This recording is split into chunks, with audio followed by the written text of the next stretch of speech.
Sen. Richard Shelby, RAla, said Wednesday he and his fellow Senate Republicans are relieved after Judge Roy Moore lost to Senator-elect Doug Jones in the Alabama special election Tuesday night. Despite the possible effect on the party's ability to enact their agenda and the 2018 midterm elections, Shelby told reporters at the Capitol Senate Republicans are pleased that despite not holding on to the seat, they will not have to deal with Moore, who he deemed radioactive, or worry about him becoming the unwanted face of the party. Relieved. Yes, that's a good word, said Shelby, the dean of the Alabama congressional delegation. I'm relieved, and I believe a lot of the Republicans are relieved that Roy Moore and some of his people aren't the face of the Republican Party. I know. I think it helps the Republicans in the long run. We want to have someone that would be so radioactive, so controversial, would be trying to define the Republican Senate, which he couldn't, and he won't now. As I watched the returns last night, I was conflicted. Because we'd lose a seat, Shelby admitted, adding he is proud of the people of Alabama that I believe they chose principle over politics. Shelby was one of the most outspoken lawmakers against Moore, going so far to write in an undisclosed Republican on his ballot instead of voting for the two-time Chief Justice of the Alabama Supreme Court.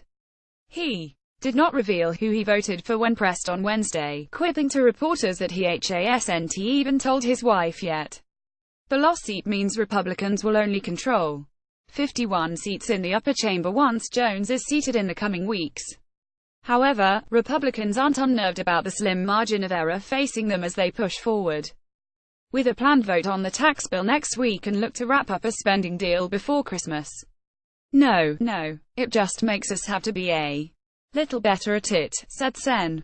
Roy Blunt, RMO, when asked about the effect on their attempt to enact the GOP agenda. When I was the whip in the House, the easiest whipping we ever had was when we had the smallest majority we ever had because everybody knew what they had to do. They had to be part of what was going to get done, Blunt continued, referring to his time as majority and minority whip from 200,309. So I don't think it changes anything at all. Senate Republicans also view the contest as an outlier result and not an indicator of what they will face in 2018 in their quest to maintain control of the Senate. They also believe it is an impetus to nominate quality candidates in future elections, including Arizona and Tennessee, two Republican states that will have elections for open seats next year. I think the circumstances in the Alabama election were unique and that we had a fundamentally flawed candidate in a deep red state. The people of Alabama spoke, said Sen. Tom Tillis, RNC, the vice chairman of the National Republican Senatorial Committee. The race is in 2018, we all know the maps. We know we have a great opportunity there.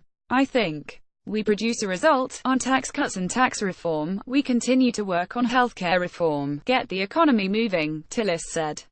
That's going to be the difference in winning and losing in 2018.